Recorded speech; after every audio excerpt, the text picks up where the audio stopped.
So tonight we're moving on to heating and whereabouts they're going to go and what type.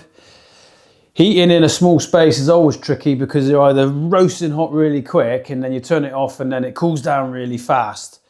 So we're trying to get an even heat in here. The body's well insulated. It's a 40mm XPS, I think it is, like your Celotex you get on a traditional house build.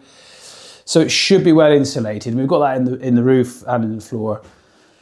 The heating system we're going to go for is a wet system like you would have at home, where you're pumping the liquid around your radiators and that carries the heat. We're going to use a Webasto water heater, a hydronic system, and then that's going to pump around in here. And then the heaters we're going to use are fin convector heaters.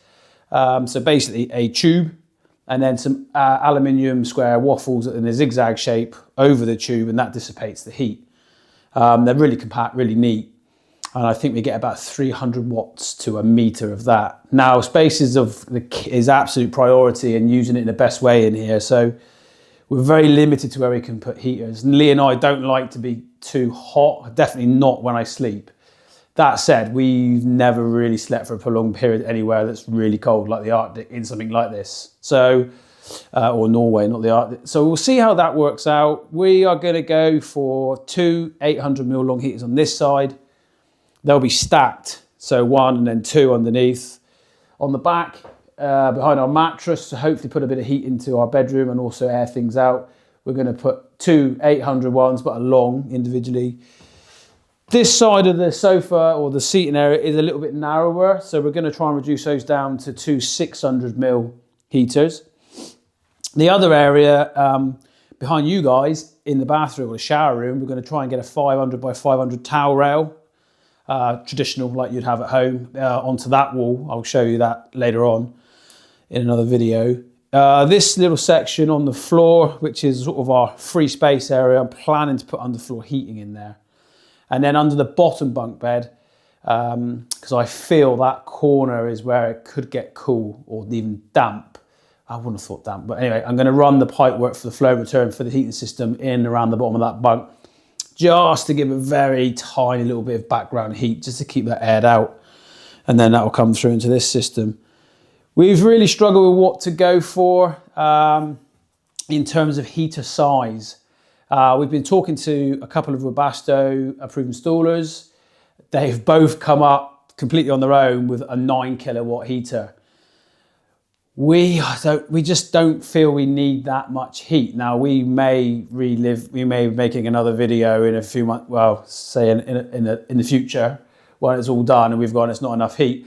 I think we're going to go for a 5 kilowatt heater because obviously we've got to get 5 kilowatts of heat distributed. And if we went for the 9, I just don't think we've got space for heaters to get 9 kilowatts of heat distributed. We will have a calorifier under the seat. I think we're going to go for a 30 litre, and that will produce our hot water. Again, exactly the same as you potentially have got at home. If you've got a hot water cylinder, same system, indirect cylinder, and this coolant goes around it. It's hot, heats the hot water in it. So that should go there. So that will take some heat away. And like I say, these heaters are 300 watts a meter. So we still haven't got that here. So a 5 kilowatt, I think, may turn on and off quite a bit. A 9 kilowatt, I think the poor thing will just be heat stop, and maybe we'll get some premature sooting of that, and then that's early maintenance, which we don't really want. So yeah, I think we're going to go for the 5 kilowatt. Will we live to regret that decision? Probably. Yeah, there is a big chance we will regret that, but I think we're going to go for the 5. It maybe is a smaller unit as well, and I think it might just take a little bit longer to get the heat. I don't think that's going to be a problem for us, but that's heating. So we're just marking out, early days yet. We've got some tape on the floor, and there's so many decisions that I'm not even sure if we're going to be able to make them all. Right, we'll see you on the next video. A bit of a spoiler, gave into peer pressure, bought a 9 kilowatt heater. I think we're going to cook, but I didn't want to regret it and fit it twice, so 9 kilowatt it is.